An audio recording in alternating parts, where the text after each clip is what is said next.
tudo tranquilo? Sou Fabrício, professor de Biologia do QG do Enem, e temos hoje uma aulinha, e essa aulinha ela vai ser baseada num dos conceitos mais clássicos que você responde em prova relacionando a variabilidade genética, porém o meu objetivo não é pensar hoje nada relacionado à evolução.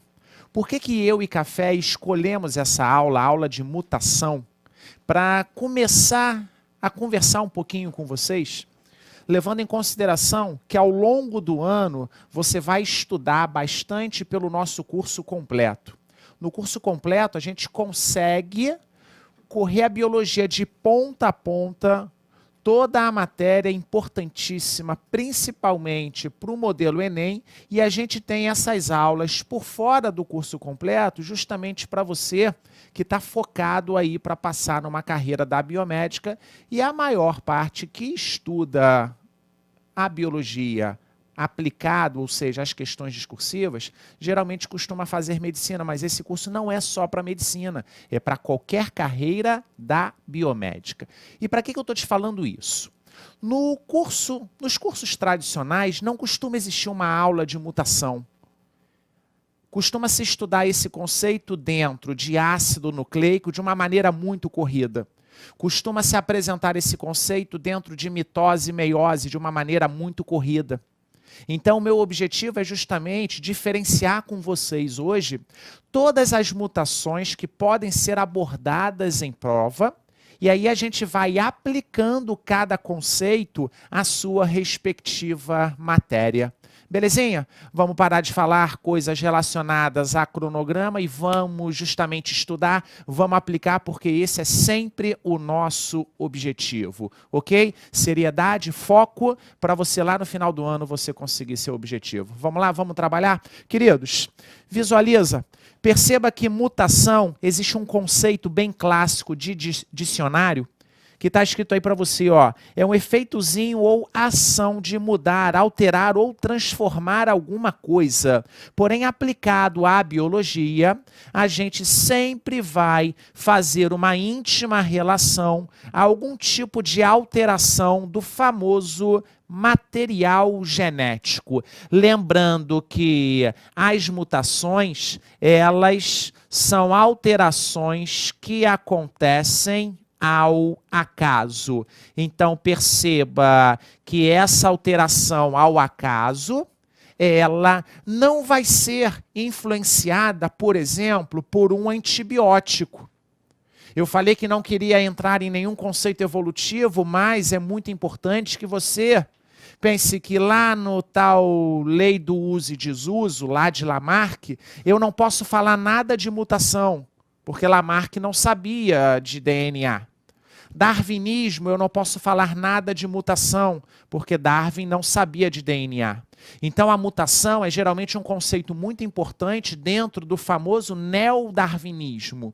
Mas você nunca vai afirmar que, voltei no conceito de antibiótico, que uma bactéria em contato com um antibiótico vai sofrer uma mutação, porque as mutações são alterações que acontecem ao acaso. Belezinha? Não é uma substância, o antibiótico, que vai fazer com que a bactéria se transforme e fique fortuna. Tá claro esse conceito na sua cabeça? Se liga na imagem, perceba que essas mutações, elas podem ocorrer em dois grandes grupos de células do seu corpo. O que seriam basicamente células somáticas e células germinativas? As células germinativas são aquelas que estão intimamente relacionadas aos gametas. Isso quer dizer que se eu tenho uma mutação lá no gameta, se eu tenho uma alteração genética no gameta, esse gameta, se for fecundado, ou se esse gameta fecundar o outro gameta, essa alteração genética ela vai estar presente na primeira célula do ser vivo, lá na famosa célula ovo ou zigoto. Então imagina, se um zigoto, a primeira célula de um ser vivo, já veio com uma informação errada. Você concorda comigo que se o zigoto está diferente do normal, durante o desenvolvimento embrionário, através de sucessivas divisões celulares do tipo mitose, as outras células também vão estar? Para que eu estou te falando isso? É muito comum o enunciado fazer uma pegadinha, usar um jogo de palavra para tentar te induzir ao erro. Tipo, ocorreu uma mutação numa célula da epiderme. Obviamente, uma célula da epiderme não é uma célula germinativa. Célula da epiderme é uma célula somática. Alterações genéticas em células somáticas não serão transmitidas para o descendente, pô. Se eu tenho uma alteração numa célula muscular, que também é somática, essa alteração genética não será transmitida para o seu descendente. As únicas alterações genéticas transmitidas para os descendentes são aquelas que vão estar presentes nos gametas. Belezinha? Então, perceba, nas células somáticas, eu não sei o que é somática, pensa, são todas as outras células menos as células germinativas. Ou seja, a maior parte dos tecidos do seu corpo são formados por células somáticas. Já as germinativas estão relacionadas lá àquelas famosas gônadas. Lembrando que gônada nada mais é do que um nome bonito para a estrutura do sistema reprodutor que está intimamente relacionada à produção de quem? A produção do gametinha. Porém, levando em consideração que a mutação é uma alteração ao acaso do material genético, perceba que essa mutação ela vai ser dividida em dois grandes grupos. Nós temos mutações gênicas e mutações cromossômicas. A mutação gênica, ela é muito mais comum em prova.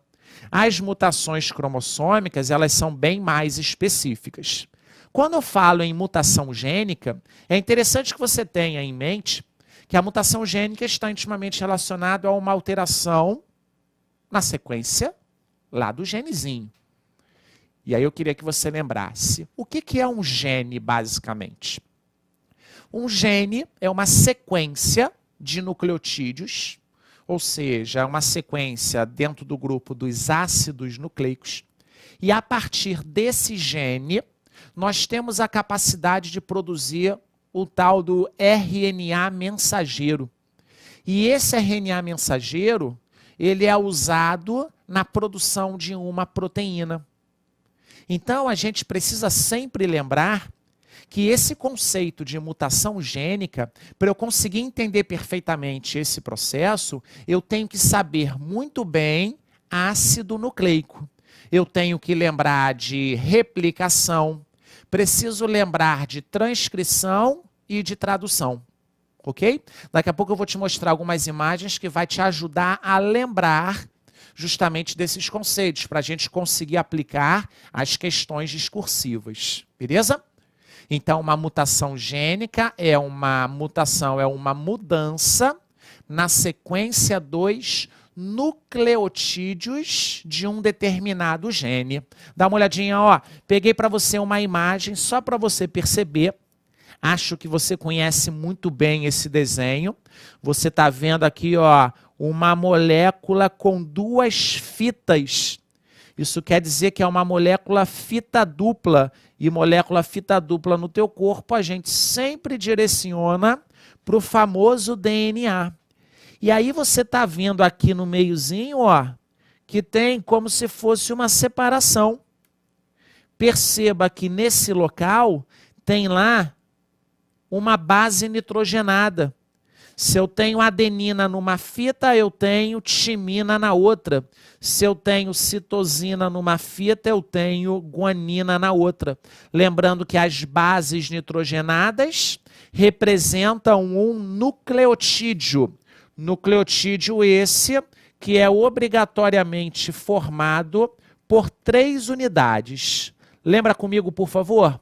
Um nucleotídeo é formado por uma bolinha com a letra P dentro, que se chama fosfato, preso a um carboidrato que apresenta 5 carbonos, portanto, esse carboidrato é uma pentose, preso a uma base nitrogenada.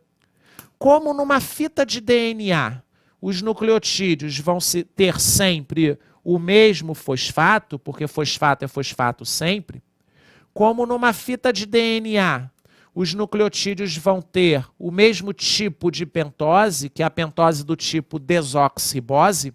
O que diferencia um nucleotídeo do outro, numa mesma fita, é a base nitrogenada. Por isso que quando se pensa numa mutação gênica, a gente vai pensar numa modificação da sequência de nucleotídeos. Uma modificação na sequência das bases nitrogenadas. Daqui a pouco a gente aplica isso, ok? À direita, perceba, a gente observa uma mutação cromossômica. Se eu tenho aqui um cromossomozinho, represento no meio dele um centrômero. Nesse meu cromossomo, o centrômero está no meio. Só para ficar claro para você, eu vou dividir esse cromossomo em 4 pedacinhos. Então, tem uma situação hipotética em que eu dividi ele em 4. Vamos supor que aqui em cima eu tenho o gene 1, gene 2, gene 3 e gene 4. Uma mutação cromossômica, ela pode estar relacionada à alteração nessa sequência.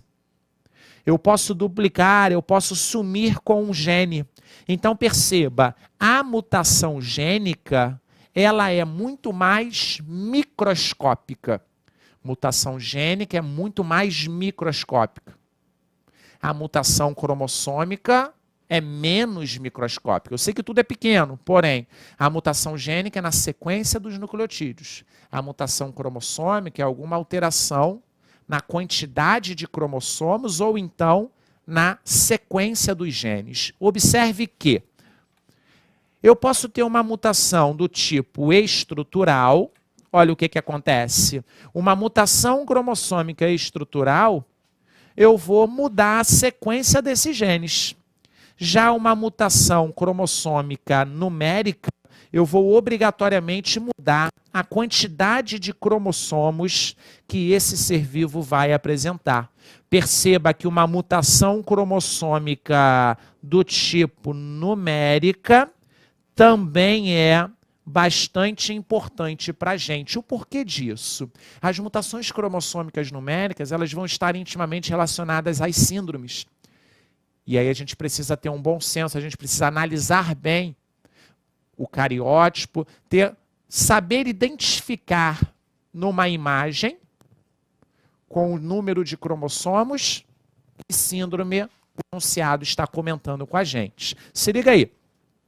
Abro para você uma imagenzinha só para você relembrar que existe um processo clássico nas células que se multiplicam, processo esse que é chamado de replicação. Peguei uma moléculazinha em vermelho ou em rosa, não sei que cor você está enxergando aí.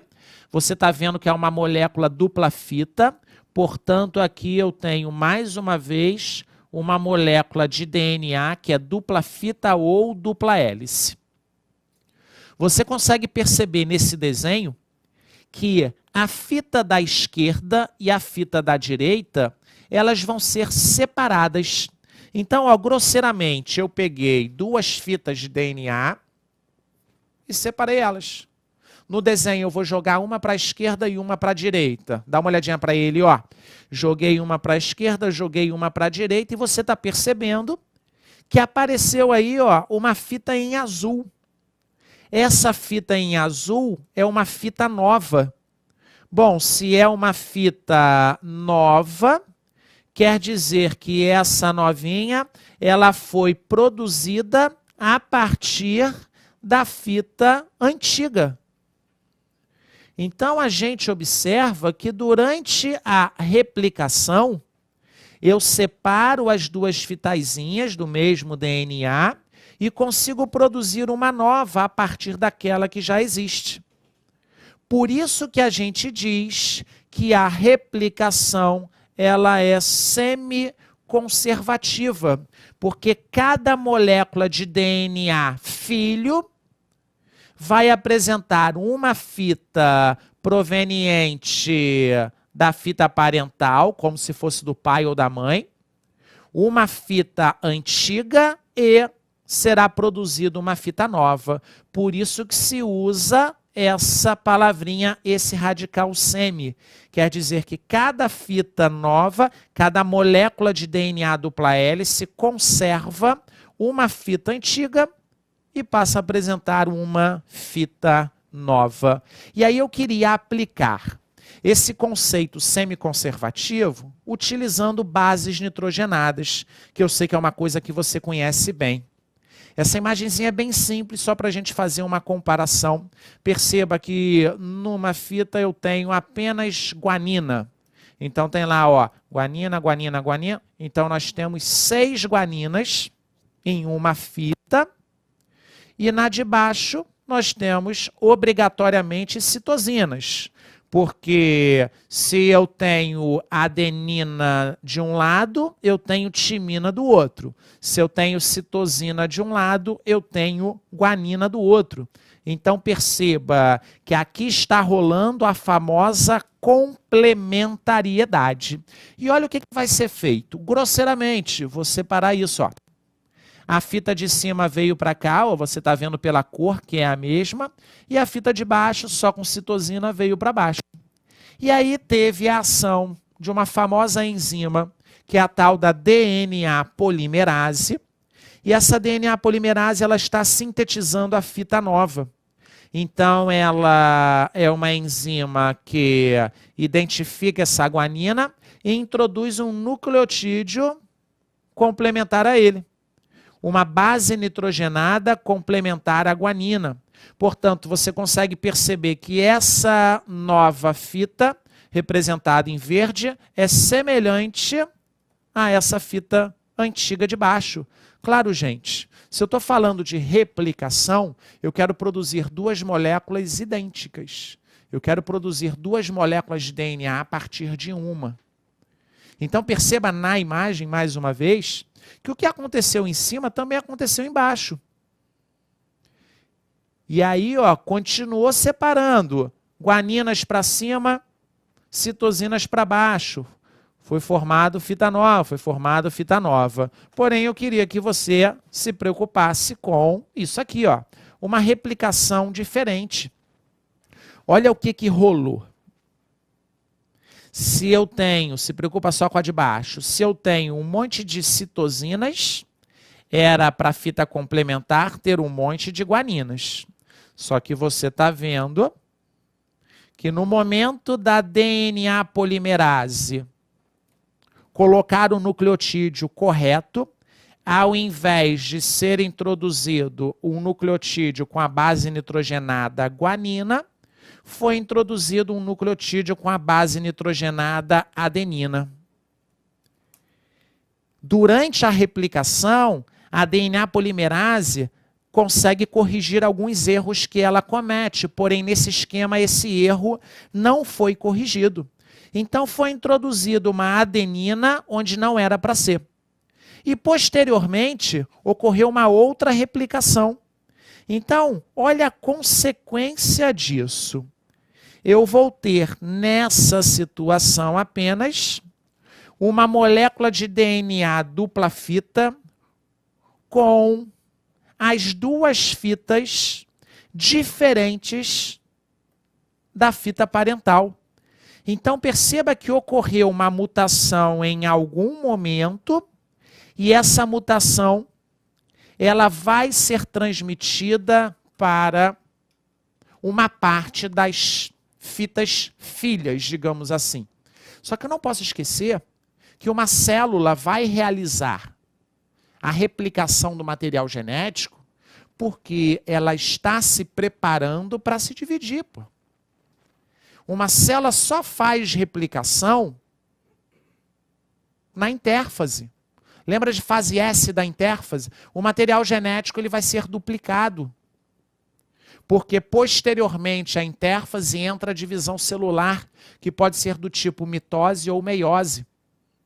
E se essa alteração chegar lá num gameta, você concorda comigo que esse gameta pode ser diferente do normal? Pode ser um gameta defeituoso? Pode ser que essa mutação não traga nenhum problema, mas pode ser que essa mutação traga um prejuízo considerável. Então, existe mutação durante a replicação. A DNA polimerase, às vezes, comete erros. Ela mesmo tem a capacidade de reparar os erros, só que a gente sabe que os erros passam despercebidos. E aquele erro passou.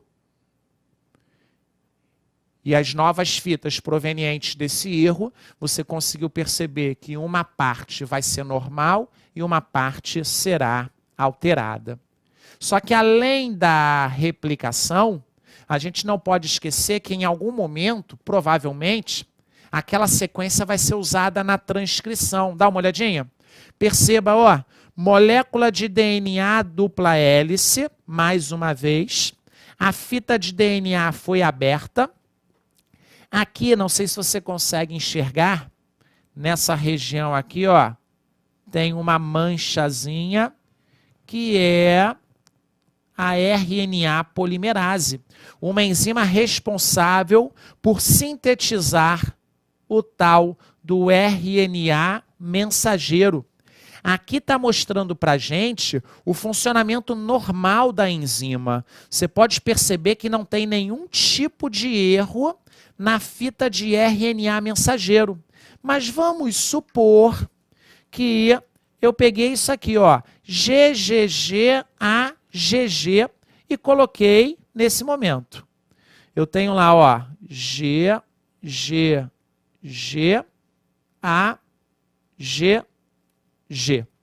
O normal seria a fita toda com guanina. Só que eu te mostrei no slide anterior que ocorreu um erro na replicação. E esse gene, posteriormente, no meu exemplo, vai ser usado na transcrição. Então, o que eu queria que você visualizasse? Se eu quero produzir essa fitazinha, que eu vou chamar de RNA mensageiro, complementar ao G no RNA, eu vou ter citosina. Vou ter citosina de novo, já que os três estão repetindo. Só que agora, era para ser tudo C, mas como eu tenho uma adenina formando o RNA mensageiro, aqui vai entrar uma uracila. E as duas outras continuam sendo citosina. Então perceba que se eu tenho uma mutação lá no gene, eu posso sintetizar um RNA mensageiro diferente do convencional. E será que isso vai trazer problema? Não sei. As questões, elas falam basicamente disso. Vamos ver como é que funciona esse processo? Aqui está mostrando para a gente um RNA com uma sequência de nucleotídeos. Essa sequência, ou a questão ela vai te dar, ou então ela vai te dar um DNA, e vai pedir para você achar determinada sequência. E além disso, é muito comum as questões apresentarem uma tabelazinha com os códons. Para quem não lembra o que é códon, nada mais é do que uma trinca no RNA mensageiro. E essa tabelinha ela mostra o códon e seu respectivo aminoácido. Essa tabela, obviamente, não é para ser gravada, porém eu gostaria que você se preocupasse com um códon que se chama códon de início. Você pode procurar nessa tabelinha, por favor, um códon em que a primeira base, a primeira letra é a letra A. Então eu vou aqui na vertical, ó, primeira base, letra A. Segunda base, segunda letra, letra U. Vou lá em cima na segunda base, letra U. Então, olha o quadrante que junta a primeira com a segunda letra. Então, o que eu quero procurar está aqui, nesse quadrante.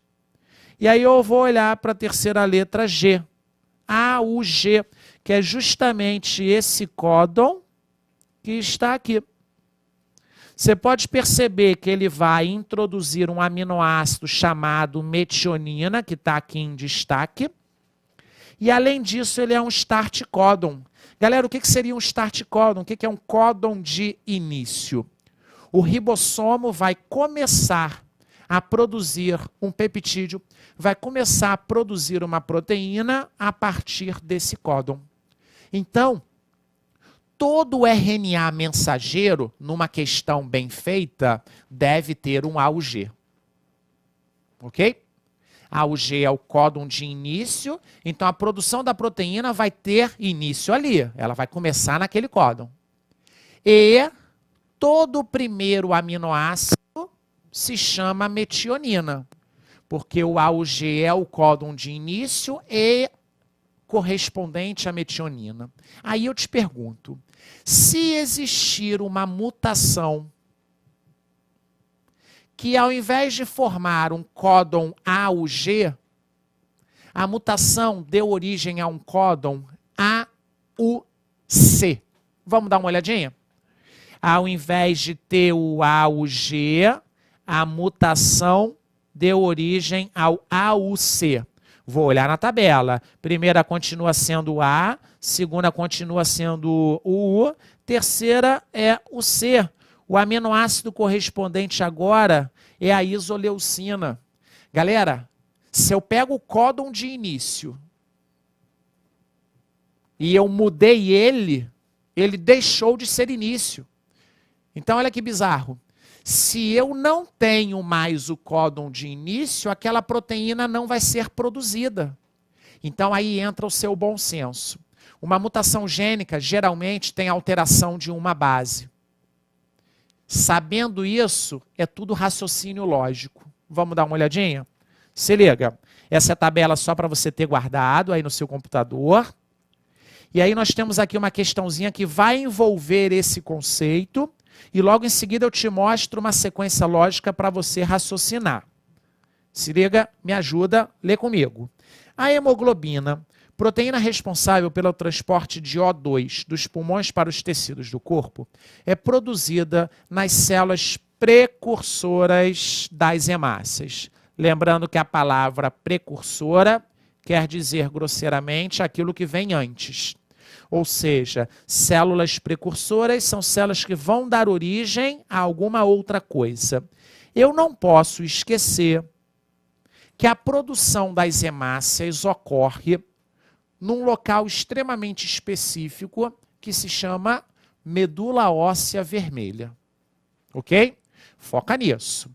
Todas as hemácias são produzidas na medula óssea vermelha. Eu vou precisar dessa informação para conseguir chegar à conclusão de uma das opções. Volta para a questão. A anemia falciforme é uma doença genética causada por alteração da hemoglobina. É determinada por mutação no gene HBB, que leva à substituição de um aminoácido. No lugar de um ácido glutâmico, nome esquisito de um aminoácido, a proteína tem uma valina, nome de outro aminoácido. Ok?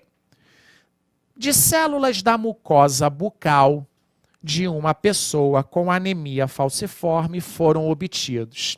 Queridos, uma pessoa com anemia falciforme foi num local e fizeram uma raspagem do lado de dentro da boca.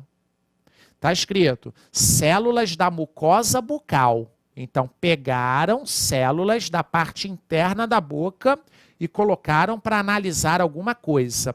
Gente, as hemácias são produzidas na medula óssea vermelha. O enunciado está falando que pegaram células da boca. Parece que tem alguma coisa aí que está tentando confundir a gente. Primeiro tópico. Foram obtidos DNA do genoma total. Então, ó, analisaram o DNA das células da boca.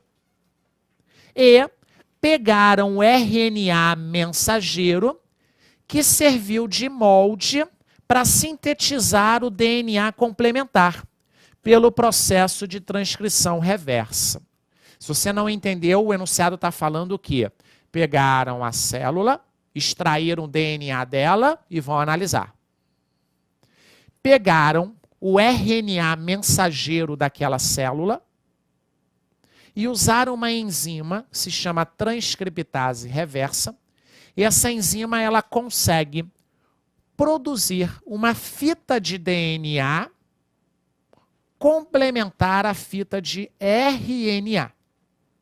Essa enzima é uma enzima clássica de um vírus da AIDS, que é um retrovírus. Só que vamos tentar aplicar esse conceito à questão. Eu tenho DNA das células da boca e RNA das células da boca. Vamos ver o que a questão pede? Letra A. A base nitrogenada trocada, que levou à substituição do aminoácido na hemoglobina, pode ser detectada no DNA complementar obtido a partir das células da mucosa bucal? Repetindo, a base nitrogenada trocada. Por quê? Porque teve uma mutação que levou à substituição do aminoácido na hemoglobina.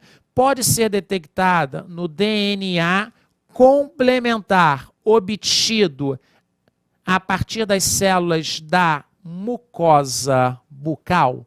Detectado no DNA complementar. A questão está se referindo ao primeiro ou ao segundo tópico? O primeiro está falando DNA do genoma total, o segundo está falando RNA que serviu de molde para a síntese do DNA complementar. Opa! Então, eu peguei um RNA da boca, de uma célula da boca, sintetizei o DNA.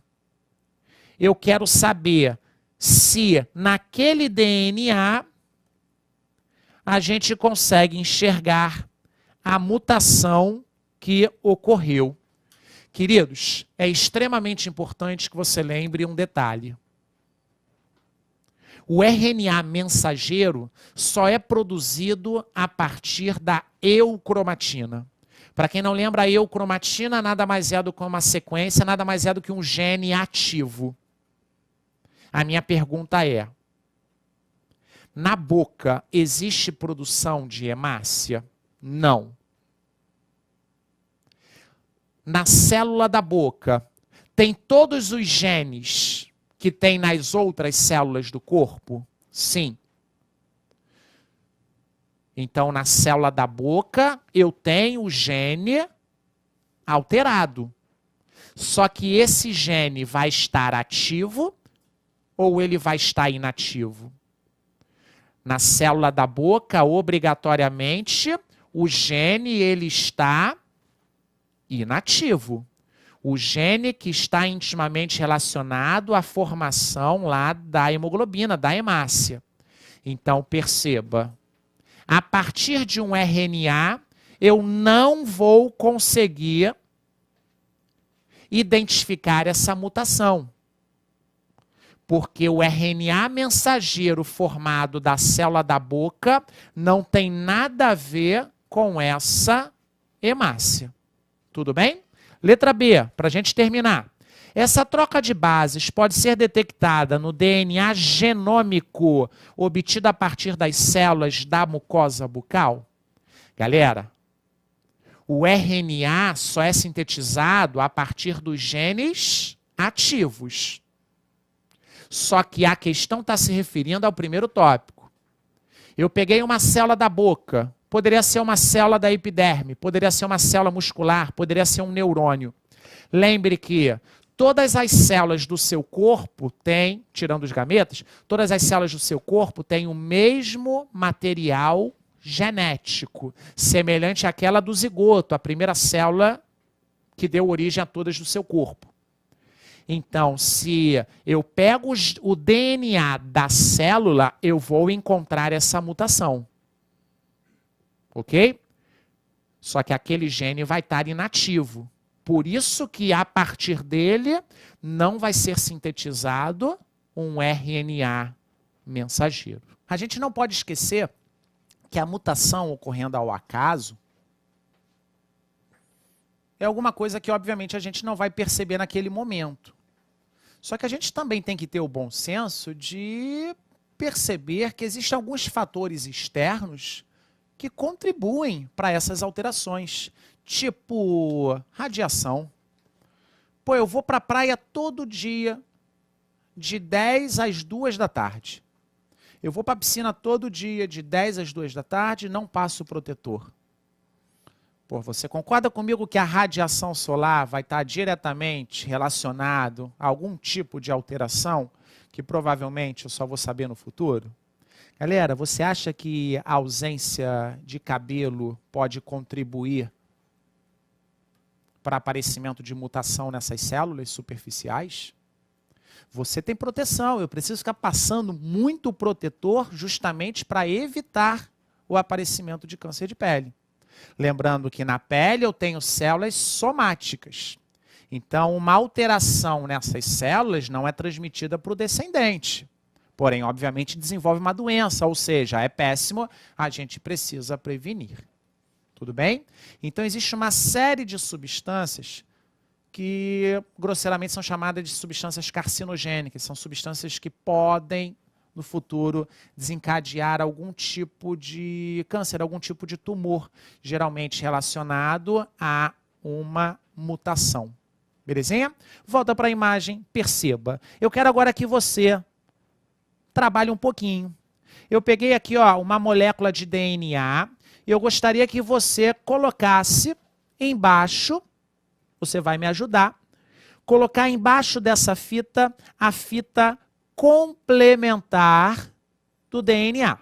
Se eu tenho adenina em cima, eu tenho timina. Citosina em cima, tenho guanina. Se eu tenho adenina, tenho timina. Belezinha? Fazendo isso rapidinho para as outras. Se eu cometer algum equívoco aqui é por causa da pressa, aí você grita, por favor. E aí nós temos lá a fita complementar do DNA. Eu não estou montando RNA, tudo bem? Eu estou colocando tudo complementar ao DNA. E agora o que eu quero fazer? Eu quero pegar essa fitazinha de baixo, essa que eu acabei de montar, essa fita em vermelho, e quero formar um RNA mensageiro. Lembrando que se eu uso essa timina, quando eu vou produzir o RNA mensageiro, eu vou ter lá uma adenina. Se eu uso a citosina, se eu uso a guanina, perdão, eu vou ter uma citosina. Então, o meu primeiro códon do RNA mensageiro vai ser esse aqui. Percebeu o que eu fiz? Eu olhei para essa letra e representei ela aqui. Apaguei rapidinho porque eu estou formando uma fita de RNA mensageiro, que é complementar a essa de baixo. A setinha está me mostrando que a de baixo vai ser o meu molde. Belezinha? Segundo códon, eu vou ter adenina, uracila e guanina. Terceiro códon, citosina, adenina, adenina. Quarto, citosina, guanina, adenina. E quinto, citosina, adenina, adenina. Beleza? O que eu queria agora que você fizesse? Queria que você olhasse rapidamente na tabela que está aí na sua tela, cada códon a partir do primeiro. ACA. Eu vou olhar, primeira base, adenina, está aqui. Segunda base, citosina, está aqui. Então, eu vou juntar esse com esse. Então, sobrou esse quadrante. E vou olhar a terceira. Nesse caso, não vai mudar muito, porque todas as combinações mostram para a gente que o primeiro aminoácido é a treonina. Aminoácidozinho com um nome bonito, ok? Segundo códon, olhei lá o A, o G. A, o G, eu já sei sempre de cabeça que é a metionina, é importante que você lembre. Ah, mas o códon de início está no meio. Galera, isso aqui é apenas uma imagem para a gente treinar. Se fosse numa questão muito bem feita, eu ia começar a produzir a proteína a partir do AUG. Aqui eu só quis fazer essa relação para você olhar a tabelinha, tudo bem? Terceiro códon, CAA, acha para mim, ó, CAA, eu tenho glutamina. Quarto códon, CGA, eu vou ter lá então, ó, CGA arginina. E o quinto, CAA, temos, portanto, CAA, a glutamina de novo. Então, perceba que o peptídeo formado foi esse.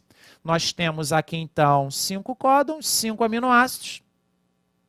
E aí eu quero visualizar nesse momento uma mutação gênica por substituição. O que vai ser feito? Vai ser substituído na fita de cima do DNA. Mais uma vez, eu vou formar a fita complementar. Rolou uma mutaçãozinha por substituição. Ao invés de ter sido usado a letra A, no momento da replicação, esse DNA ele veio errado. E a fita complementar vai ter a seguinte sequência: timina, guanina, e agora, se eu tenho G, obrigatoriamente. Então, perceba que se eu faço uma mutação por substituição, eu vou mudar apenas uma letra, e você pode perceber que todas as outras depois serão as mesmas. E aí eu quero produzir um RNA mensageiro a partir dessa fita, levando em consideração que toda a sequência que não foi mutada vai apresentar a mesma que está ali em cima. Então, queridos, perceba que eu só estou repetindo o que a gente acabou de colocar aqui em cima, porque a mutação foi apenas no primeiro. E aí eu quero fazer a mesma coisa, quero formar um RNA mensageiro. Como a mutação foi só no primeiro, eu vou me preocupar só com ele, beleza? Eu vou ter, então, o primeiro códon como sendo o A, C, e agora vai ser o G. Os outros códons são semelhantes aos de cima. Então, eu quero olhar para essa tabela e ver o que o códon ACG codifica para a gente. Primeira letra A, segundo letra C, terceiro letra G, treonina. E caramba, se eu tenho esse códon codificando a treonina, perceba que 2 códons diferentes codificaram o mesmo aminoácido. Eu tive uma mutaçãozinha lá no início? Tive. Mas essa mutação trouxe alguma alteração para a célula? Alteração de verdade? Não, porque o aminoácido correspondente é o mesmo. Então se diz que essa mutação é uma mutação silenciosa. Foi uma mutação por substituição em que não trouxe nenhum tipo de prejuízo. E aí, numa resposta discursiva, eu preciso que você use algumas palavras. Eu preciso que você afirme que essa mutação não trouxe prejuízo para as células, pois o código genético é degenerado. Código genético degenerado. O que é isso? É isso que eu acabei de te mostrar.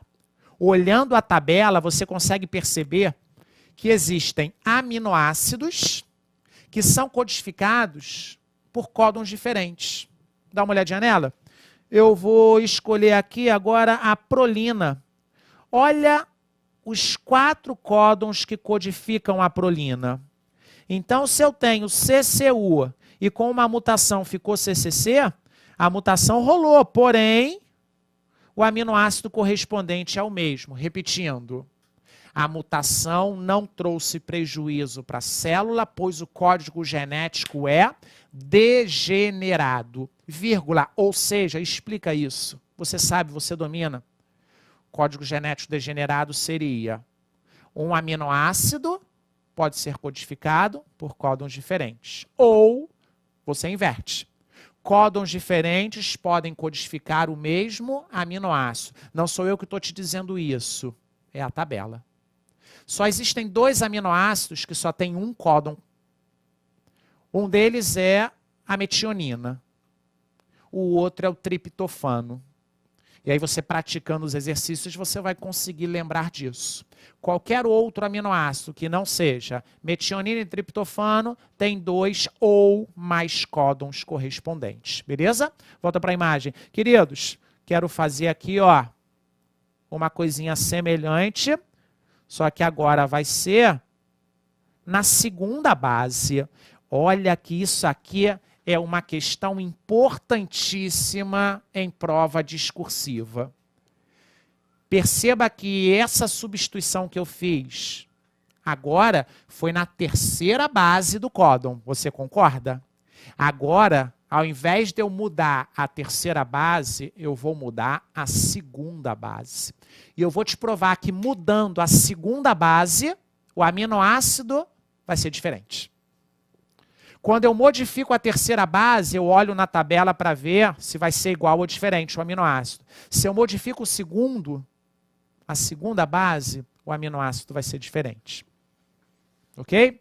Então, ó, visualiza comigo. Eu tenho uma sequência inicial que é o ACG. Só que agora eu tenho ATA. Fazendo aqui a complementariedade, na fita dupla de DNA eu vou ter TAT. E aí, quando eu formo o RNA mensageiro de TAT, eu vou ter obrigatoriamente AUA.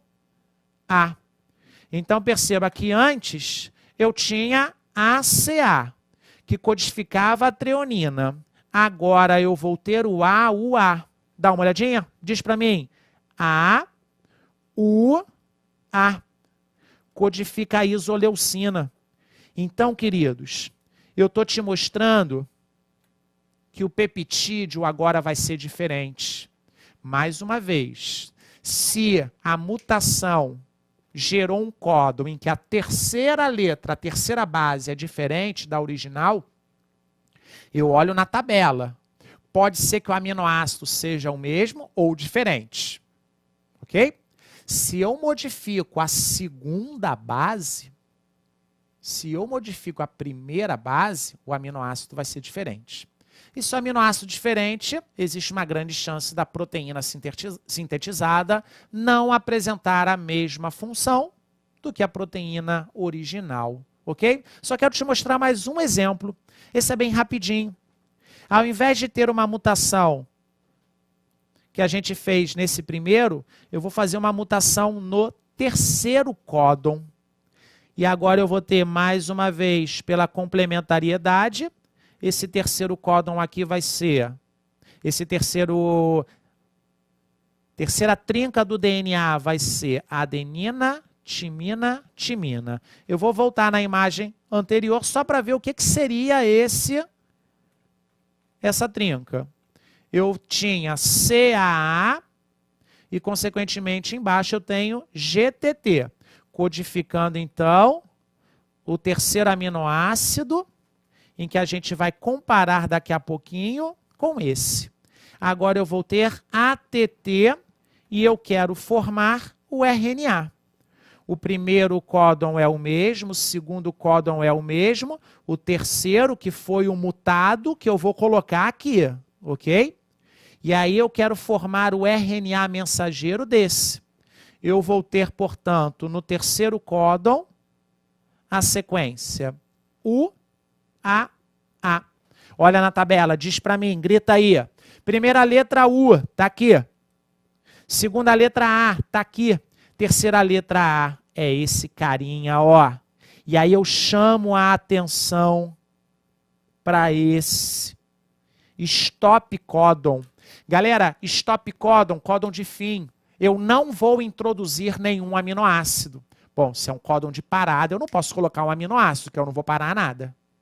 O códon de início introduz a metionina e vida que segue.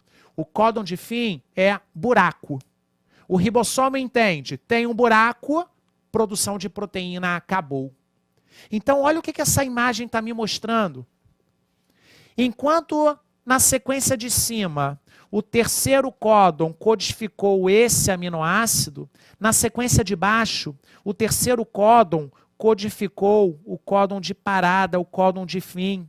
Isso quer dizer que o peptídeo, ao invés de ter 1, 2, 3, 4, 5 aminoácidos, esse peptídeo agora só vai ter 2 aminoácidos. Então essa é mais uma relação para você analisar no teu enunciado, para você conseguir chegar a uma conclusão. As mutações, elas também podem fazer com que os peptídeos sejam menores ou maiores. Vai ser menor quando? Quando um códon de fim for antecipado. Vai depender da mutação. Vai ser maior quando um códon de fim for adiado. Então, tudo depende de uma coisa. De raciocínio, de 2 coisas. E trabalho. Você treinando, todas essas questões vão ser muito simples. Perceba que todas elas foram questões que falavam de mutações gênicas por substituição. Eu vou abrir 2 rapidinho para a gente mudar de padrão. Visualiza. Eu tenho aqui uma mutação gênica por deleção. Galera, eu vou deletar essa letra A. Eu não vou nem fazer essas paradas de complementar, depois RNA, para ver aminoácido, tá? Eu só vou dividir de 3 em 3. Se eu tenho AC e esse foi removido, você concorda que o terceiro vai vir daqui? E aí os outros 3. Então, acho que você consegue perceber com facilidade no esquema que eu estou dividindo de 3 em 3 de maneira diferente da outra mutação. Porque se eu deleto um nucleotídeo, eu vou deletar um segmento importante de um códon posteriormente. Então, a minha combinação de 3 em 3, a partir daquela mutação, vai ser diferente. Bom, e se eu tenho códons diferentes a partir daquela mutação, bom, a chance de a sequência de aminoácidos ser a mesma tende a 0. Então, uma mutação por deleção é sempre mais grave que uma mutação por substituição, pelo menos nas provas, que é isso que importa no momento para a gente. E o outro tipo seria uma mutação por inserção. Eu vou fazer aqui, ó, vou colocar uma outra letra, vou colocar uma letra T aqui no meio. Eu vou, então, dividir de 3 em 3 e vai mudar também toda a sequência. Então, nós temos lá mutações gênicas por substituição, mutação gênica por deleção, mutação gênica por inserção ou adição. Basta ter bom senso e trabalhar que você vai chegar a uma conclusão precisa. Questão número 2. As sequências de RNA mensageiro a seguir codificam peptídeos com atividades biológicas específicas. Suponha que mutações no DNA tenham causado as seguintes mudanças nas 2 moléculas de RNA mensageiro 1 e 2. E a tabela resumida do código genético mostra alguns códons e seus aminoácidos correspondentes. Molécula 1, só olha para a primeira linha, por favor. Molécula 1 eu tenho já dividido de 3 em 3 com a letra U.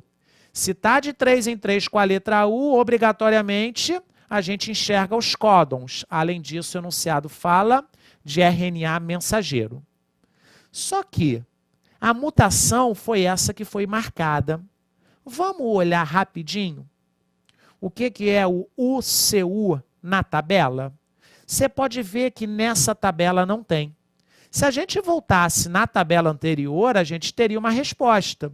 Porém, essa questão, ela não quer que você perca tempo. Ela quer que você direcione teu pensamento apenas para aquela sequência que foi modificada.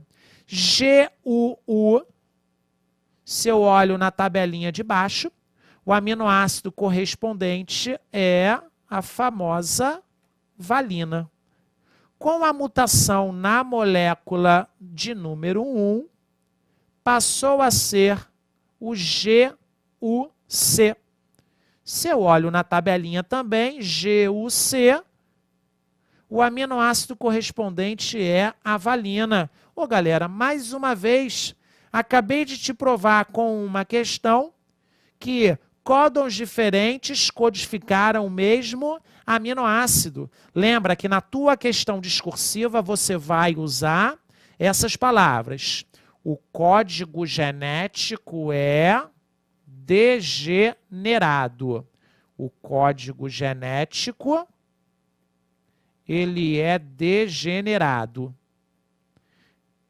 E isso já é uma justificativa muito boa e a chance de você perder algum ponto é bem pequeno. Ok?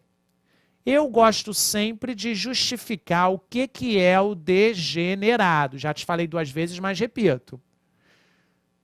Códons diferentes podem codificar o mesmo aminoácido, ou um aminoácido pode ser codificado por códons diferentes. Não são todos, mas a tabela te mostra isso. Volta para a segunda molécula. Molécula 2. Olha quem eu peguei aqui, ó. AGA. AGA, olhei na tabelinha, estou percebendo agora na segunda coluna que o AGA representa, codifica para a gente o aminoácido arginina. Com a mutação, a gente observa que passou a ser AGC. A AGA está aqui, a arginina, e agora passou a ser AGC.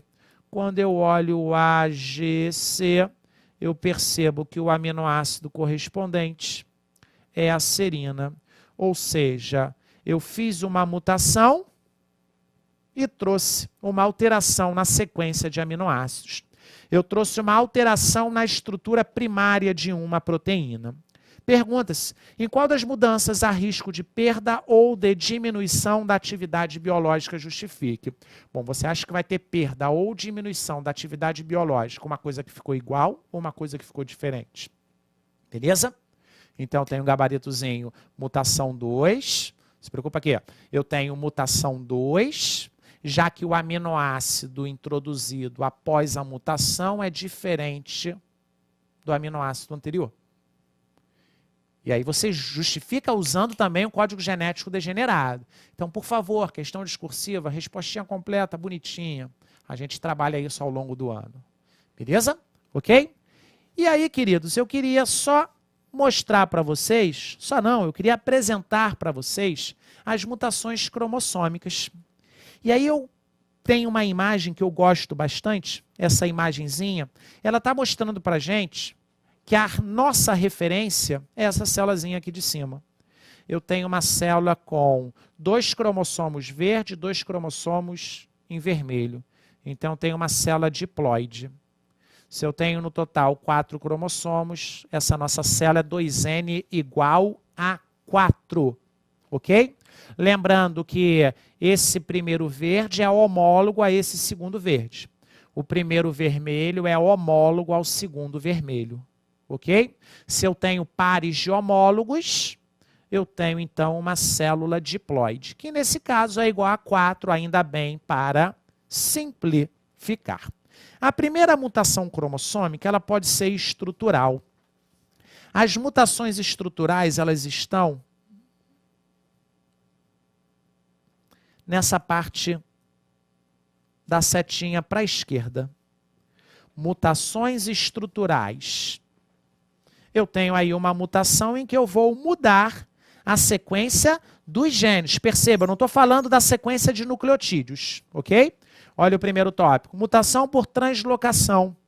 A própria visualização, a comparação desse quadradinho amarelo com a referência quadradinho azul, você já chega à conclusão o que é uma translocação. Perceba que os 2 verdinhos estão aqui para baixo, um vermelhinho está bem normal, só que o outro vermelhinho, ele se associou ao primeiro cromossomo. Isso aqui é chamado de translocação. Segunda situação, olha o que aconteceu com um pedaço do cromossomo verde. Esse pedaço, ele sumiu. Bom, eu tenho uma palavra delete. Bom, se eu sumir com um gene importante naquela célula, parece que aquela célula vai ter algum tipo de prejuízo. Mutação cromossômica por deleção pode trazer um prejuízo considerável à célula. Duplicação, olha o que aconteceu. Menos prejudicial, porém é uma alteração. Um pedacinho do cromossomo em vermelho foi duplicado. Então aqui eu vou ter genes a mais. Só que eu não sei que genes são esses. Ok? Próximo, ó, mutação cromossômica por inversão. O centrômero nesse desenho parece que desceu. Porque, na verdade, determinado gene sofreu uma inversão. Ou seja, eu inverti a sequência do cromossomo. E eu tenho aqui também um outro tipo de translocação, você pode perceber. Por favor, isso não é crossing over. Eu troquei aqui, ó, alguns genes em vermelho com alguns genes em verde. Então, esses são os tipos de mutação cromossômica do tipo estrutural. Elas não são tão comuns em prova, bem diferente das outras que a gente observa agora, que são as mutações cromossômicas numéricas. Essas são importantíssimas. Essa você tem que se preocupar em analisar direitinho as imagens. Me ajuda? Se liga. Eu tenho, ó, mutação cromossômica numérica. Eu vou ter uma alteração na quantidade de cromossomos. Perceba que todas essas aqui da esquerda, as células continuam sendo 2N igual a 4. Ok? Com exceção da primeira, que passou a ser 2N igual a 3. Então, ó, todas essas aqui continuam tendo 4 cromossomos, com exceção da primeira. Mas não costuma-se se preocupar com isso, porque na primeira a sequência gênica foi para outro cromossomo. Agora, quando eu olho uma mutação cromossômica numérica, obrigatoriamente eu vou mudar esses números. Por exemplo, essa primeira imagem aqui, que está escrito trissomia, nós vamos ter uma célula 2N igual a 5. E entre parênteses, só para te mostrar, é o cromossomo vermelho que está a mais. A imagem da direita mostra para a gente uma célula triploide, uma célula 3N igual a 6. Então, perceba que as mutações cromossômicas estruturais e numéricas, elas têm essa diferença, porém, sinceramente, o que me importa e muito é conseguir identificar as mutações cromossômicas numéricas que estão intimamente relacionadas à espécie humana. E para isso eu abro para você uma classificação que para algumas pessoas é bem simples, para outras não. Nós temos uma célulazinha 2N igual a 46 cromossomos. Lembrando que uma célula 2N é uma célula diploide. Uma célula diploide é uma célula que apresenta 2 grupos cromossômicos. Ok? Como essa primeirinha aqui. Ela tem 2 grupos cromossômicos. Por quê? Porque tem 2 cromossomos verdes. E eu também estou vendo 2 cromossomos em vermelho. E aí eu queria pegar esses 46 cromossomos e dividi-los em 2 grupos. 44 cromossomos são chamados de cromossomos autossômicos ou algumas questões utilizam essa palavra. Ó, são cromossomos autossomos. Ok? E os outros 2 cromossomos são chamados de cromossomos sexuais. Se a gente pensar na espécie humana e ampliando, se a gente pensar nos mamíferos, a gente não pode esquecer que os 2 cromossomos sexuais podem se combinar dessa forma. Pensando nos mamíferos determinando as fêmeas, 2x. Pensando nos mamíferos determinando os machos, 1x e 1y. E aí o que eu queria que você percebesse? Olha o que eu abri para você. Quando a ploidia, o que é ploidia? Quando o número de N é diferente de 2, eu estou pensando na espécie humana, só que esse conceito praticamente não existe na espécie humana. Quando a ploidia, quando o número de grupos cromossômicos é diferente de 2, nós vamos ter uma euploidia. E aí eu volto lá naquela imagem anterior, só para você perceber um detalhe. Aqui nós temos 3 cromossomos em verde. Aqui nós temos 3 cromossomos em vermelho. Então, essa imagem está mostrando para a gente justamente um exemplo de euploidia. Só que a euploidia na espécie humana não é compatível com a vida. Então, a gente nem costuma se preocupar com isso. Porém, existem muitos vegetais que são euploides.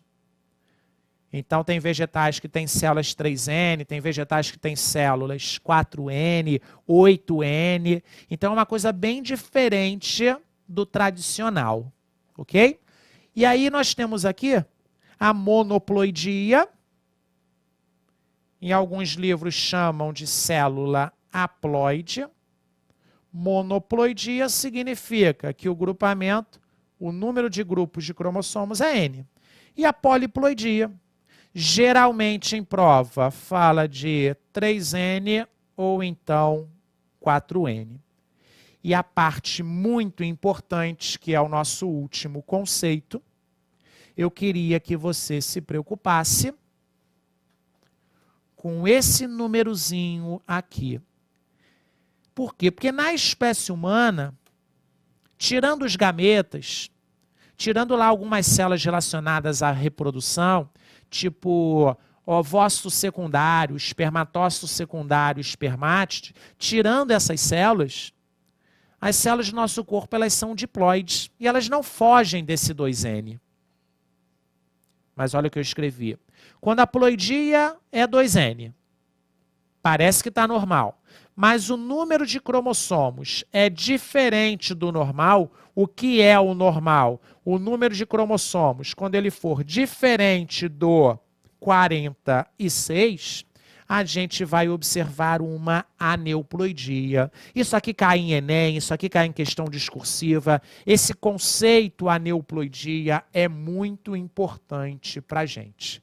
Beleza, galera? Então perceba o seguinte. Essas aneuploidias, elas costumam ocorrer por erros em divisões celulares.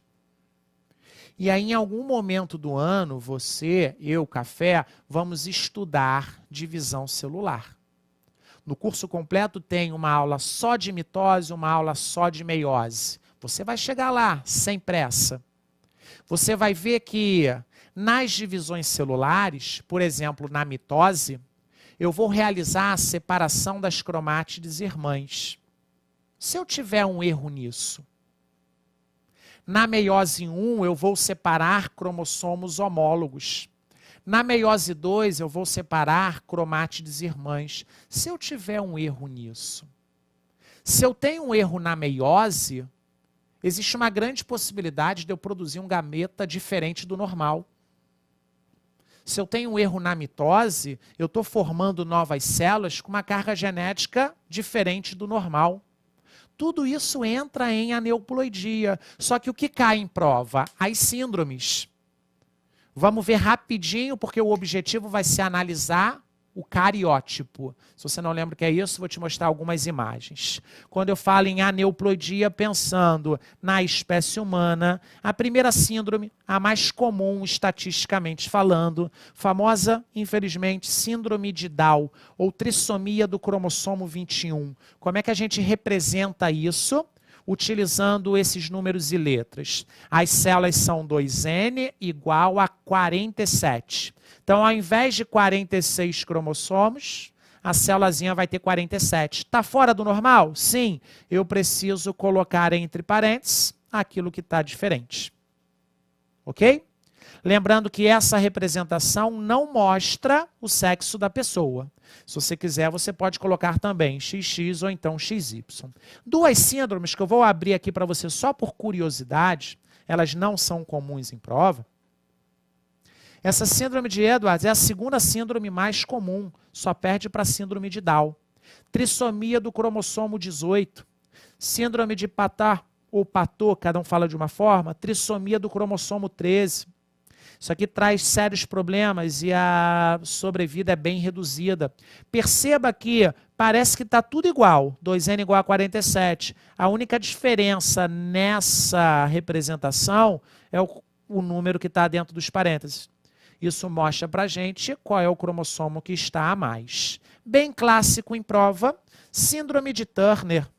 Na síndrome de Turner, uma mulher ela tem 44 cromossomos autossômicos, só que ao invés dela ter 2 cromossomos sexuais, ela só tem 1.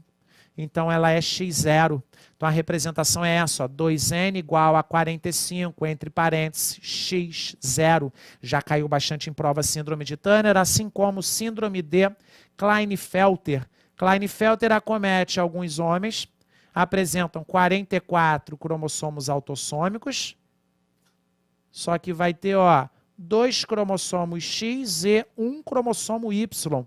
A representação é essa. Se tem cromossomo Y, desenvolve testículo. Desenvolve, então, características primárias e secundárias masculinas. Superfêmea ou trissomia do cromossomo X.